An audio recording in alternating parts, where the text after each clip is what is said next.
오늘 우리가 읽은 이 본문은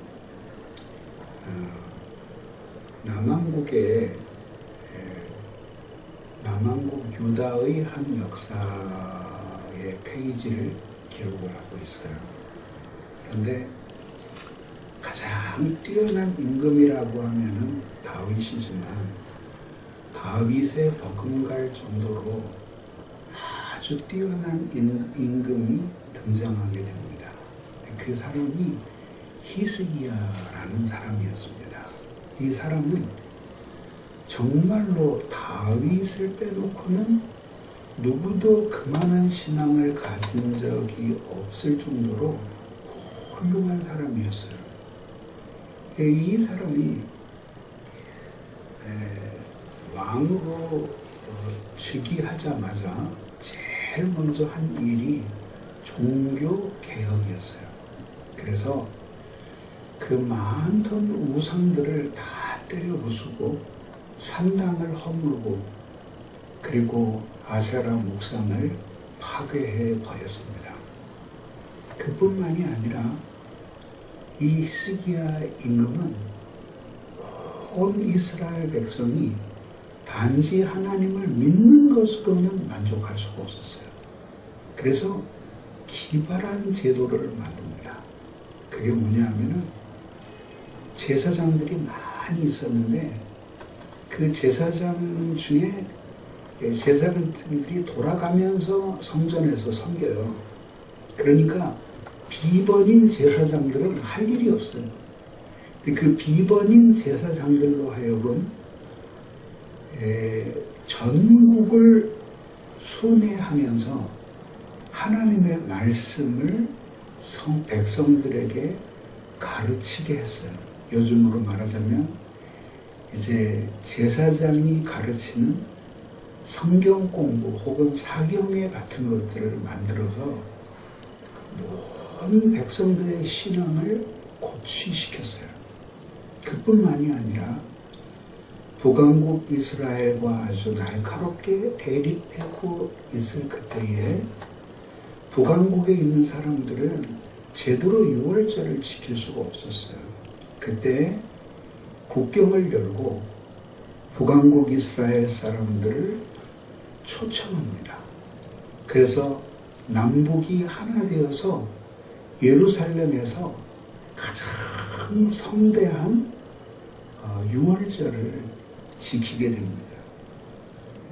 이렇게 하나님을 사랑하고 하나님을 잘 믿던 사람이었는데 천천병력 같은 사건이 일어나요. 그게 뭐냐면 이사야라는 선지자가 하나님께로부터 보냄을 받았는데 와서 말하기를 너희 집안을 정리해라. 내가 죽고 다시 살지 못하리라. 이렇게 선언을 했습니다.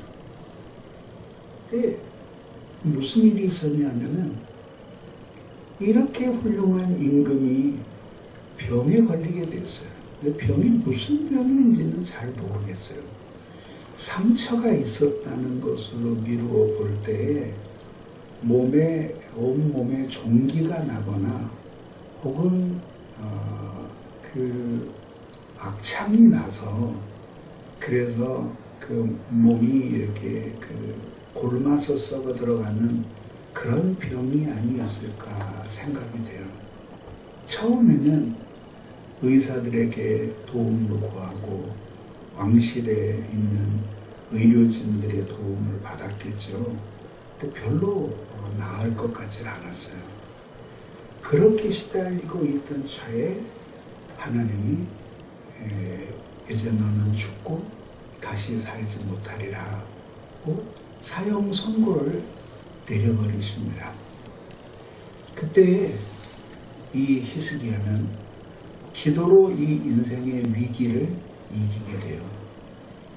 근데 그 기도가 어떤 기도였는지를 성경이 크게 세 가지로 이야기를 합니다. 첫째, 히스기야의 기도는 눈물의 기도였습니다. 그 소리를 듣자 히스기야는 통곡을 하면서 하나님 앞에 울었어요. 그리고 하나님, 내가 당신을 믿으면서 어떻게 주님을 섬기고 어떻게 선한 일을 행하며 살아온 것을 아시지 않습니까? 나를 제발 더 살 수 있게 해주십시오 라고 간절히 빌었습니다. 그렇게 간절히 빌 때에 그는 면벽을 하고 빌었습니다. 다시 말해서 사형 선고를 받자 그는 병석에서 일어났고, 일어난 그는 즉시 벽을 마주하고 무릎을 꿇고 하나님 앞에 심한 통곡과 눈물로 간절히 기도의 소원을 올렸던 것입니다.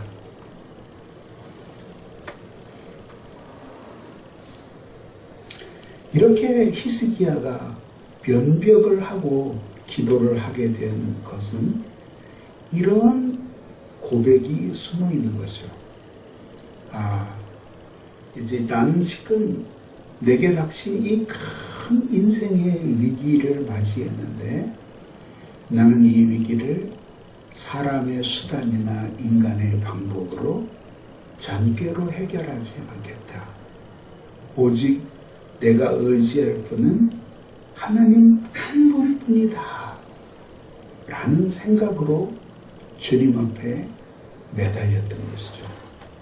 이 사람은 아주 깊은 기도의 세계를 지닌 사람이었습니다. 그가 그런 깊은 기도의 사람이었다는 사실은 그 전에 있었던 한 중요한 사건, 즉 아스루 군대 장관이 군대를 이끌고 쳐들어왔을 때 아주 모욕적인 외교 서신을 보냈습니다. 그것을 보면서 그는 성전으로 올라갔고, 성전에 올라가서 그것을 하나님 앞에 펼쳐놓았습니다. 마치 하나님 보고 하나님 한번 보세요 하는 것처럼 그렇게 펼쳐놓고 눈물로 간절한 기도를 드렸더니 하룻밤 사이에 아수르 군대 18만 5천 명이 단 한 번의 전투도 없이 모두 죽는 놀라운 역사가 일어났습니다. 이처럼 그는 믿음의 사람이었습니다. 네가 죽고 다시 살지 못하리라 하는 말씀이 떨어졌을 때 그는 즉시 면벽하고 하나님 앞에 심한 통곡과 눈물로 간구와 소원을 올렸던 것입니다. 그가 면벽을 하고 흐느껴 올 때 그는 이스라엘의 위대한 임금도 아니었고 백성들을 신앙으로 가르치고 인도하던 영적인 지도자도 아니었습니다. 그냥 하나님이 아니면 살 수 없는 한 어린 아이처럼 그렇게 주님 앞에 간절히 매달려서 주님 앞에 기도하였습니다.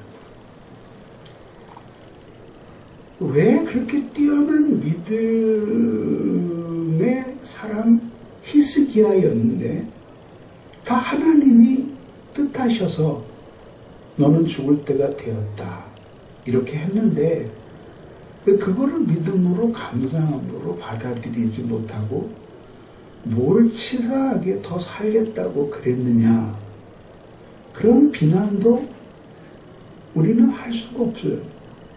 또 어떤 어리석은 사람들은 말하기를 그렇게 해서 15년의 생명을 연장을 받았는데 그 결과라고 하는 것은 결국 바벨론에 온 사신들에게 무기고를 보여주고 그리고 또 그렇게 한 다음에 마지막에는 결국은 불신앙으로 죽어버리는 것밖에 더 있느냐, 이렇게 비난을 합니다. 그러나 그것은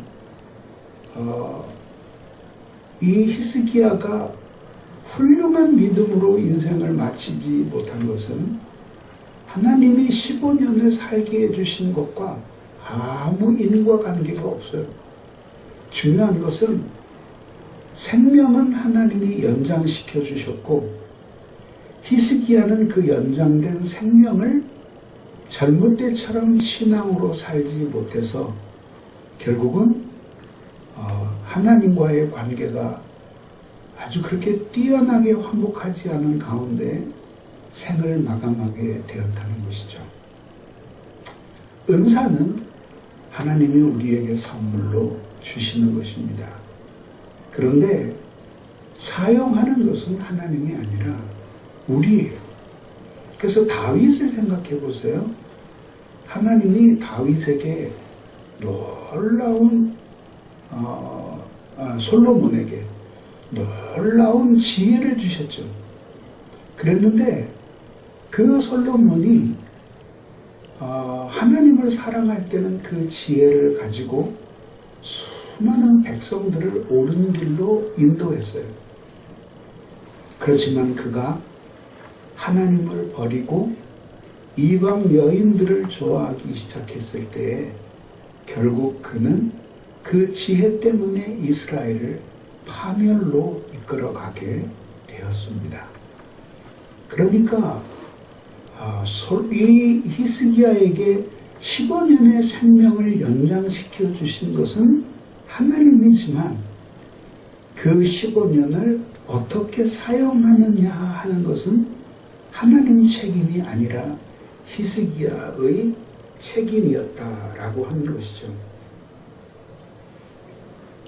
우리가 주목해야 될 것은 그런 것들이 아니라 히스기야는 사형을 언도받았고 그리고 하나님 앞에 눈물로 간절히 기도했더니 그의 기도를 들어주셔서 15년을 연장시켜 주셨다라고 하는 것입니다. 이때 기도는 아마 이 히스기야의 생애에 있어서 가장 안타깝게 간절히 피를 토하며 드린 기도였을 것입니다. 기도의 간절함이 깊으면 깊을수록 하나님 한 분만을 절대적으로 의존하게 돼요. 그래서 기도를 많이 하는 사람들은 겸손합니다. 왜냐하면 하나님을 의지하며 살기 때문이죠. 기도의 깊이를 더하는 것은 마치 경주용 자동차를 운전하는 것과 비슷해요. 넓은 트랙에서 이제 포뮬러카가 레이싱을 하잖아요. 그때 순간의 최고 속도가 390km예요. 그리고 빠른 트랙에서 시속 250km, 보통 속도가 200에서 230km, 그리고 꺾어지는 느린 구간에서 150에서 170km를 달린다고 합니다. 그런데 시속 360km쯤 달리면은 인지하고 반응할 수 있는 유효 시야가 극도로 좁아져요. 이거를 터널 시야 혹은 시야 협착이라고 부르는데, 그런 최고 속도로 차가 달릴 때에 이 운전수가 사물을 구별할 수 있는 각도가 4도에서 5도 정도밖에 안 돼요.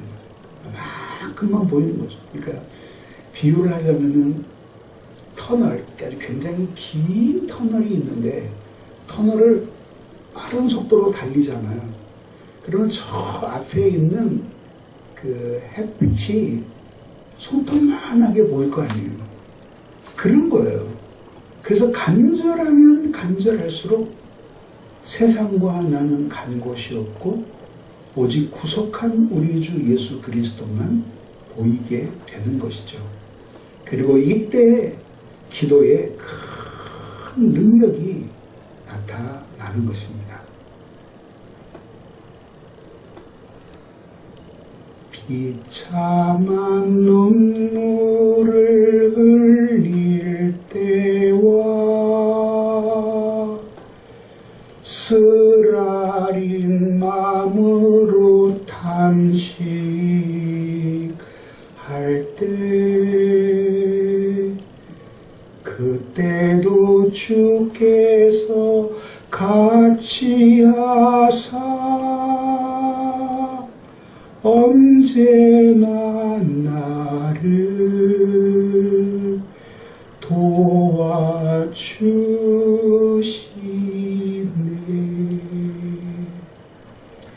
비참한 눈물을 흘리는 모든 사람이 예수를 바라보는 것은 아니에요. 쓰라린 눈물을 흘리는 모든 사람이 간절히 기도하는 것은 아니에요. 그러나 간절히 기도하면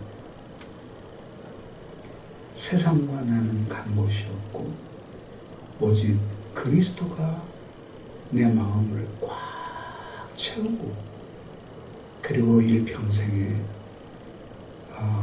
우리 주 예수 그리스도 이외에 아무도 의지할 분이 없구나 라는 마음이 생기게 되는데 그때의 우리의 기도는 길어지게 돼요. 다시 말하면 기도가 간절해지면 기도 시간은 저절로 길어져요. 오랜 시간 기도를 드린다고 해서 그게 깊어지는 기도라고는 꼭 말할 수 없어요.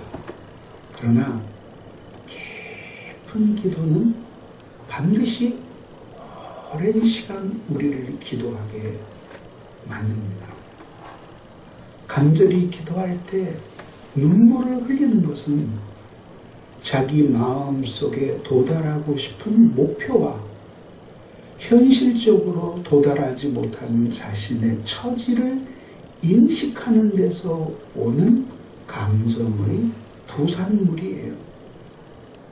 기도할 때 누군가 운다고 하는 것은 무엇인가를 깨달았다는 것이고 통곡한다는 것은 무엇인가 지난날에 자기가 했던 것을 후회한다는 뜻입니다.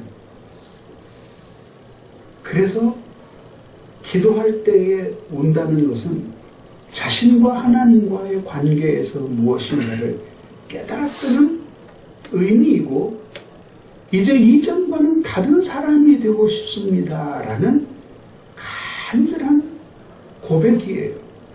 자기 사랑이 깨어지고 하나님의 사랑으로 돌아오는 징표이기도 합니다. 그래서 하나님의 사람 어거스틴은 그의 시편 강해 38편 강해 8번째 설교에서 이런 유명한 말을 남깁니다. 기도는 말의 표현이라기보다는 마음의 정동입니다. 그리고 그 마음의 정동이 뜨거울 때 그 기도는 눈물로 바뀌게 됩니다. 그 사랑의 정동이 뜨거울 때 그 기도는 눈물로 변합니다.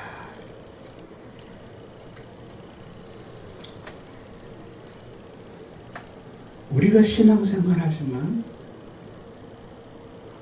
우리의 기도의 자리를 눈물로 적셔본 적은 언제였을까요? 최근에 기도를 하면서 하나님 앞에 뜨거운 눈물을 흘린 적이 언제였습니까? 그리고 통곡의 울음소리가 나와서 그래서 하나님 제발 나를 살려주십시오. 나의 기도를 꼭 들어주십시오. 주님 없이는 내가 한순간도 살 수가 없습니다 라고 울부짖었던 때가 언제인지 생각해 봅시다. 기도의 풍부함은 삶의 방식과 관련이 있어요. 무슨 뜻이냐 하면 늘 전도하기 위해서 애쓰는 사람이 전도를 위해 기도할 때는 눈물이 쏟아져요. 그리고 교회를 사랑하고 교회를 섬기는 사람은 교회의 부흥을 위해 기도할 때 눈물이 쏟아지게 마련이에요. 이런 사람의 기도는 마치 하늘로 화살을 쏘는 것 같아요. 그래서 그때 옛날에 유대인들은 하늘이 3층으로 되어 있다고 이렇게 봤어요. 1층은 새들이 날아다니는 하늘이고 2층은 마귀와 귀신들이 지배하는 하늘이고 3층 천은 우리 하나님의 보호자가 있는 천국이라고 믿었어요. 그래서 기도의 화살을 이렇게 간절하게 쏠 때 그것이 1층 천을 뚫고 2층 천을 뚫고 마지막에 하나님이 계신 보좌에까지 기도의 화살이 다다르게 된다는 것이었습니다. 그러니 기도가, 간절한 기도가 얼마나 중요한가 하는 것을 보여주는 겁니다. 히스기야의 기도는 눈물이 있는 기도였습니다. 기도하면서 슬피 우는 사람은 기도가 끝나면 또 다른 눈물을 흘리게 될 것이니 이 눈물은 아픔의 눈물이요 저 눈물은 기쁨의 눈물이 될 것이기 때문입니다. 감리교의 창시자였던 요한 웨슬레는 우리와 신학은 좀 다르지만 하나님을 참 사랑하던 뜨거운 열정을 가진 사람이었습니다. 90세가 넘도록 살았는데 매일 새벽 4시에 일어났다고 하죠. 그리고 그가 말을 타고 다니면서 하나님의 말씀을 전한 거리는 기네스북에 오를 정도였다고 합니다. 근데 저도 그 교회를 가본 적이 있습니다. 그런데 한국에서 많은 목사들이, 감리교 목사들이 이제 그 교회를 찾았답니다. 그리고 안내하는 사람에게 물었습니다. 웨슬레 목사의 그 놀라운 선교 사역, 목회 사역의 성공적인 비결이 무엇입니까? 했더니 이제 그 안내원이 목사님들을 모시고 강대상으로 올라갔답니다.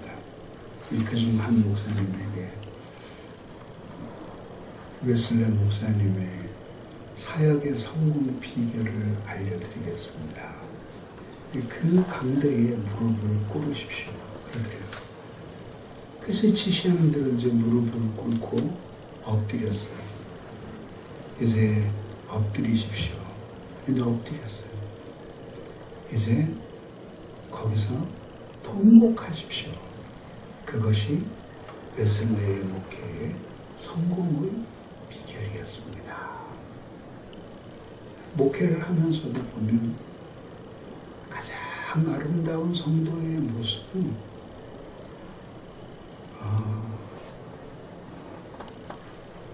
하나님 앞에 눈물을 흘리며 기도하는 성도의 모습이에요.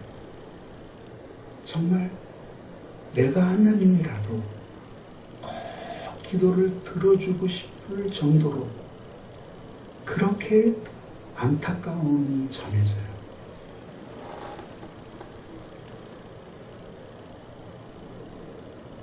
근데 이렇게 사셨던 분이 또 한 분 있는데 그분이 우리 주 예수 그리스도셨어요. 그래서 히브리서 5장 7절에 말하기를 그는 육체에 계실 때에 심한 통곡과 눈물로 간구와 소원을 올렸고 경외하심으로 인하여 들으심을 입었느니라 했습니다. 특히 예수님이 십자가에 못 박히시기 직전 겟세마네 동산에서 드렸던 피땀 어린 그 기도는 통곡과 눈물이 있는 기도였습니다. 그리스도인이라고 하는 것은 그리스도처럼 될 수는 없지만 그분처럼 살아가려고 조금씩이라도 노력하는 사람을 그리스도인이라고 부르지 않겠습니까? 그래서 주님이 겟세마네 동산에서 엎드리셨던 것처럼 우리도 엎드리고 거기서 주님이 통곡과 눈물로 기도하셨던 것처럼 우리도 눈물로 기도하는 사람들이 되기를 주님의 이름으로 축원합니다. 이 기도가 끝났을 때 하나님의 음성이 들려왔습니다. 내가 네 기도를 들었고 내 눈물을 보았노라. 그래서 이 기도의 두 번째 특징은 응답이 있는 기도였습니다. 이사야 선지자가 죽고 다시는 살 수 없을 것이라 하고 선고를 하고 그리고 이제 성읍을 가는데 성읍의 중간에 딱 이르렀을 그때에 하나님의 말씀이 다시 임했어요. 너는 다시 히스기야에게로 돌아가서 내가 그 기도를 들었고 네가 15년을 더 살 것이라고 가서 전하거라. 그렇게 말씀해 주셨어요. 그 시간이 얼마나 흘렀는지 알 수 없지만은 아주 매우 짧은 시간이었다는 건 틀림이 없어요. 그래서 히스기야의 간절한 눈물의 기도는 비교적 짧은 시간에 드린 기도였는데 그렇게 놀라운 응답이 주어져서 이사야 선지자는 다시 히스기야를 찾아가서 하나님의 말을 전합니다. 그때 여기서 우리는 이런 의문이 떠올라요. 어떻게 그렇게 짧고 간단하게 기도했는데 하나님의 놀라운 응답을 순식간에 받을 수 있을까?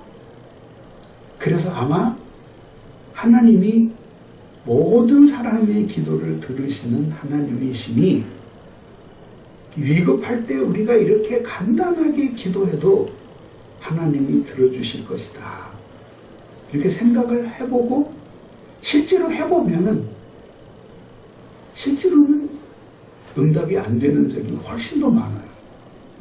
여기에서 한 가지 우리가 염두에 둬야 할 것이 뭐냐면 성경에 보면 짧은 기도로 하늘의 능력을 이 땅으로 불러내리는 사람들이 많았는데 그 사람들에게 공통점이 있어요. 그 믿음의 영웅들에게는 공통점이 있는데 그 공통점이 뭐냐면 평소에 오랜 시간을 하나님 앞에 기도로 바치던 사람들이었다라고 하는 것이죠.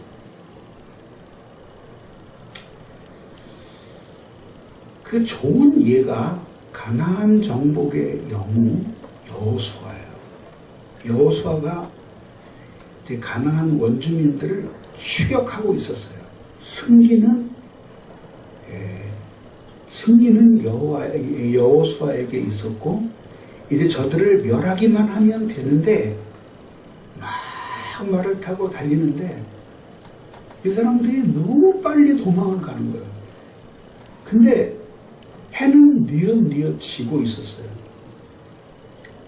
여호수아와 이 군사들은 이 가나안 땅을 처음 밟는 사람이잖아요. 물론 여호수아는 정탐할 때 한번 왔지만, 근데 그 가나안 사람들은 그 지리에 익숙하잖아요.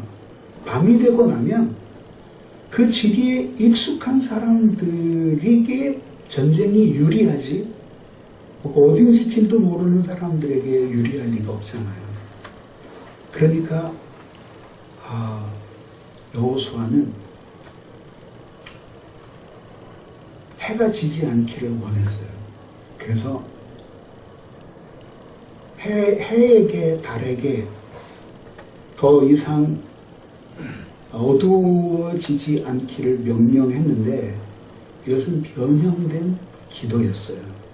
뭐라고 얘기했냐면, 태양아, 너는 기브온 위에 머물러라.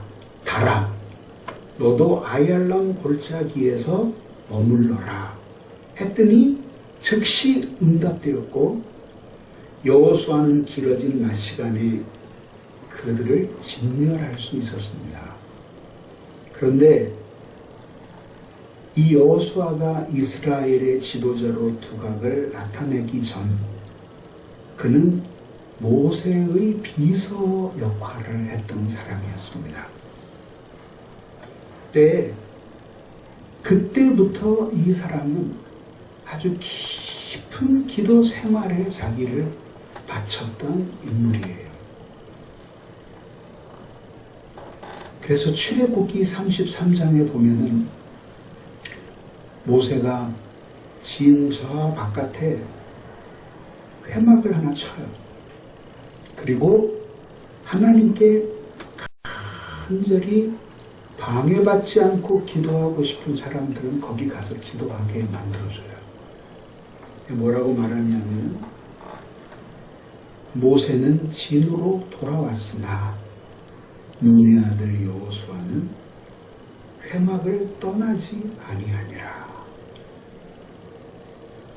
거기서 하나님 앞에 오랜 시간을 엎드려 기도하는 것이 여호수아의 일상이었어요.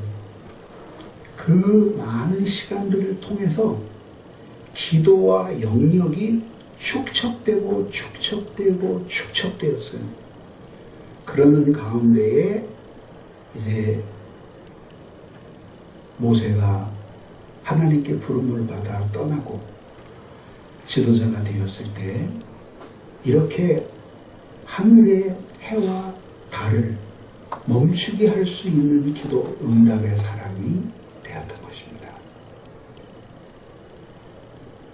그러므로 깊은 기도의 사람이 되어야 합니다. 부르짖어 간절히 기도할 때 하늘의 능력을 이 땅으로 불러내리는 기도의 사람들이 되고, 그렇게 될 때까지 무엇이라도 간절히 기도하는 사람들이 되어야 하는 것입니다. 여러분, 요즘 장난감도 많고 아이들이 컴퓨터도 가지고 놀자 하지만, 어렸을 때는 아이들이 가지고 놀던 장난감 중에 하나가 할아버지 돋보기였어요. 추운 겨울에 아이들이 양지밭에, 양지 마른 곳에 모여 앉아서 돋보기를 들어요. 날이 추운데도 돋보기를 초점을 딱 맞추면서 비추고 있으면 종이가 불 붙으면서 타기 시작해요. 기도도 똑같은 거예요. 흩어진 마음으로는 그 기도가 하나님께까지 안 가. 근데 이게 초점이 맞추어져서 하나님께로 향하고 있는 이 기도는, 하나님이 언어가 없어도 하나님이 우리의 기도를 빨아당기듯이 우리의 기도를 들어주시는 거예요. 그게 능력 있는 기도의 비결인 것입니다. 시편 138편에는 시인 한 사람이 나오는데, 그가 이런 고백을 합니다. 내가 간구하는 날에 주께서 응답하시고 내 영혼에 힘을 주어 나를 강하게 하셨습니다. 무슨 뜻이냐면 안타까운 기도의 제목이 있어서 하나님 앞에 간절히 빌었더니 그 기도가 응답되었을 뿐만 아니라 자신의 영혼이 아주 강한 영혼으로 바뀌게 되었다라고 하는 것이죠. 이게 바로 기도할 때 하나님이 우리의 마음에 놀라운 변화를 일으켜주시는 거죠. 그 기도할 때 아무리 막대먹은 죄인이라도 기도할 때 통곡하면서 우는 그 순간만큼은 정말 하나님의 뜻대로 살고 싶은 거예요. 정말. 왜 어디서 그런 마음이 생겨나요? 네. 통곡과 눈물로 기도할 때 마음의 찌꺼기들이 싹 떠내려가면서 하나님께 사랑하고 순종하고 싶다는 마음이 생겨나게 되는 것입니다. 우리가 예수 그리스도를 믿으면서 우리는 기도의 학교에 입학을 하게 됩니다. 그리고 초등학교 1학년부터 제 대학교 졸업반에 이르기까지 기도의 학교의 과정을 거쳐요.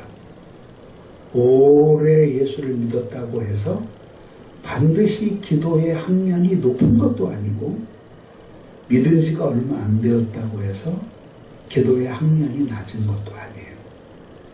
기도를 하지 않는 사람들은 세월이 많이 흘러도 초등학교에 머물러 있어요. 그러나 기도를 많이 하는 사람들은 비록 나이가 어려도 중학교, 고등학교, 대학으로 진학을 해요.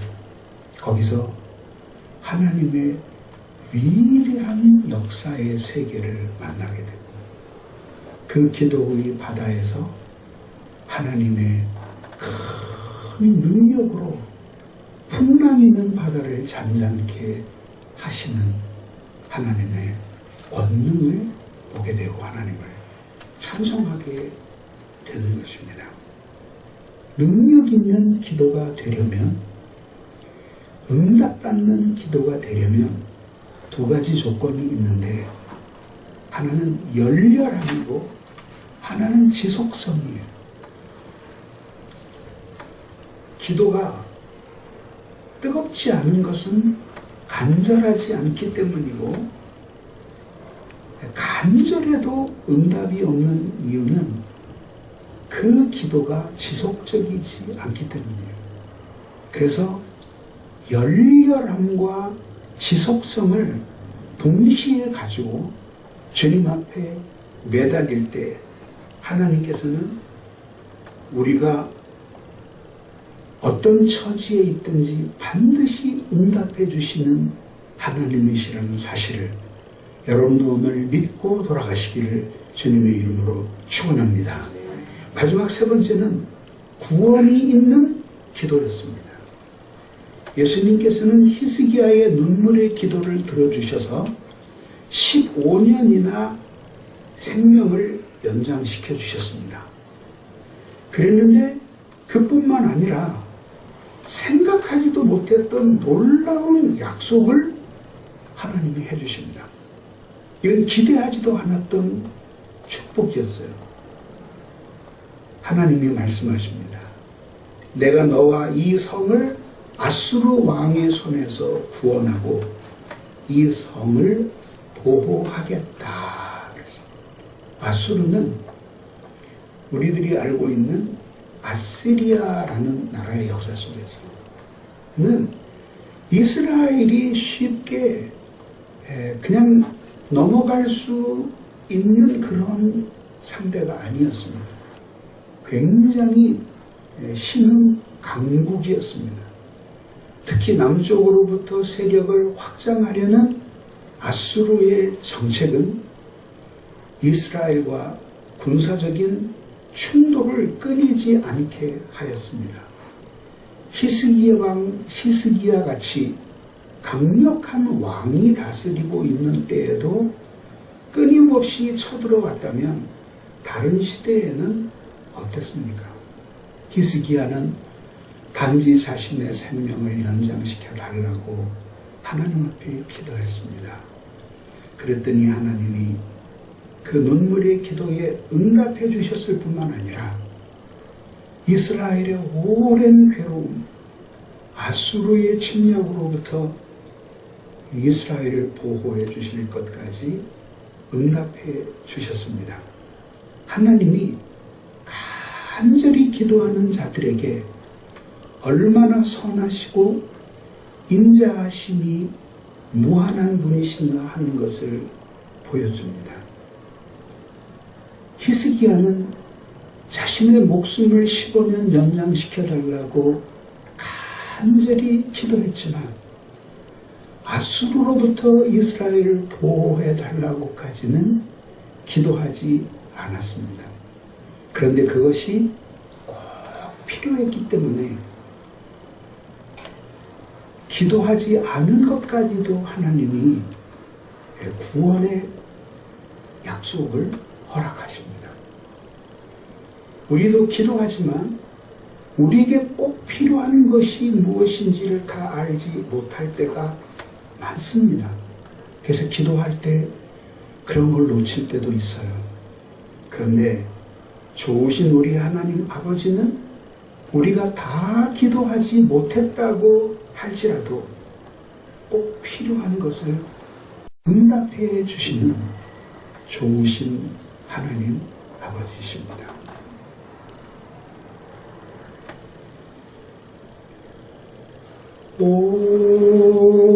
오늘 피었다 지는 들풀도 입히는 하나님, 하물며 우리랴 염려 필요없네. 하나님이 그렇게 응답해 주셨던 것입니다. 하나님은 임박한 죽음의 위협 앞에서 질병으로 고생하던 히스기야의 기도를 들어주셔서 생명을 연장해 주시고 더욱이 아수르의 위협으로부터 이스라엘을 구원해 주시겠다는 약속까지 하셨으니 그때 히스기야의 마음이 얼마나 감격스러웠겠습니까? 그럼 우리 이런 생각을 하게 되는 거죠. 그러면 금방 살려줄 사람을 무엇 때문에 죽을 거라고 그렇게 말씀을 하셨을까 생각되는 거죠. 우리는 그 비밀을 다 알 수 없어요. 그렇지만 한 가지 확실한 것은 이 히스기야가 인생 말년에 면벽을 하고 곧 죽을 자신의 목숨을 걸고 하나님 앞에 살려달라고 기도하는 그 과정을 통해서 히스기야의 심령에 놀라운 변화가 일어났을 것은 틀림없다는 거죠. 그래서 하나님을 뜨겁게 사랑하고 그리고 하나님만을 의지하여 살아야 되겠다는 결심을 하게 됩니다. 그래서 18세기의 미국의 목회자이자 신학자인 에드워즈는 자신의 논문에서 이런 얘기를 해요. 하나님이 진정으로 영광을 받으시는 곳은 세상이 아니라 우리 인간의 마음 속에서다.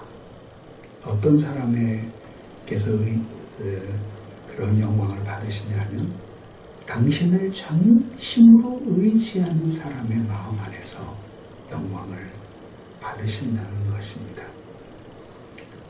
신앙은 하나님께 대한 절대적인 의존의 감정을 동반한 거룩한 경외예요, 경외. 그리고 그 경외는 떨리는 두려움과 이끌리는 사랑으로 이루어집니다. 하나님 아버지는 가장 연약한 신자들의 가장 가녀른 신음소리에까지 귀를 기울이십니다. 그리고 그 기도에 응답해 주십니다. 어두움에 밝은 빛을 비춰주시고 나의 작은 신음에도 응답하시니 너는 어느 곳에 있든지 주를 향하고 주만 바라볼지라.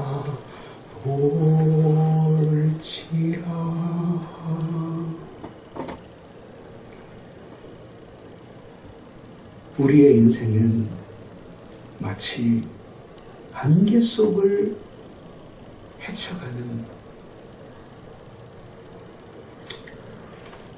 안개 속을 헤치고 운전하는 자동차와 같습니다.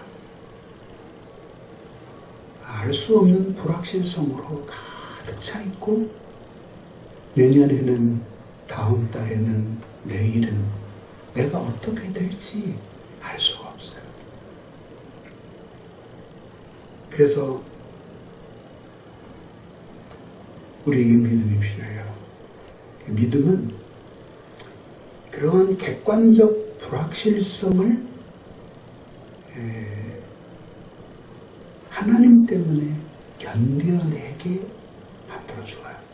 믿음은 하나님 때문에 희망을 갖도록 자신을 끊임없이 설득하게 하는 것이 믿음이에요. 인생에 아주 절묘한 위기에 놓여 있을 때 히스기야가 선택한 것은 기도였습니다. 절망의 벼랑 끝에 서 있는 것 같은 그때에 히스기야는 거기서 면벽을 하며 하나님께 눈물과 통곡으로 기도를 올렸고 주님이 내가 너의 눈물을 보았노라 응답해 주셨습니다. 눈물이 있는 기도였고 응답이 있는 기도였고 구원이 있는 기도였습니다. 여러분도 이렇게 간절히 기도해서 하나님 앞에 응답받고 하나님의 놀라운 일들을 목격하는 성도들이 되기를 주님의 이름으로 축원합니다. 우리 오늘 말씀을 생각하며 같이 한번 한 목소리로 같이 기도 한번 하시겠습니다. 같이 기도하겠습니다. 이 시간 우리 기도할 때 하나님 우리에게 은혜를 내려주시옵소서. 히스기야가 절망의 벼랑 끝에서 면벽을 하고 주 앞에 눈물이 있는 기도를 드리고 응답이 있는 기도를 받았고 구원의 약속을 얻은 것처럼 우리들에게도 이런 놀라운 은혜를 달라고 같이 한번 기도하겠습니다. 사랑이 많으신 하나님 감사합니다. 부족한 저희들을 사랑해 주시고 오늘 이 시간에도 주 앞에 간구하고 기도하게 해주신 감사드리옵나이다. 전능하신 하나님 아버지 은혜를 내려 주시옵소서. 아버지 하나님 함께하여 주시고 은혜를 내려 주시기를 간절히 빌고 원하옵나이다. 전능하신 하나님 아버지 은혜를 내려 주시옵소서. 우리가 아버지 하나님 주님 앞에 눈물이 있는 기도를 드리게 해주시고 응답이 있는 기도를 하게 해 주시고 구원이 있는 기도를 응답으로 받을 수 있도록 주님께서 역사하여 주시고 은혜를 내려 주시옵소서. 아버지 하나님 앞에 간절히 빌고 원하옵나이다. 주님 은혜를 내려 주시옵소서. 도와주시옵소서. 예수 그리스도의 이름으로 기도드리옵나이다.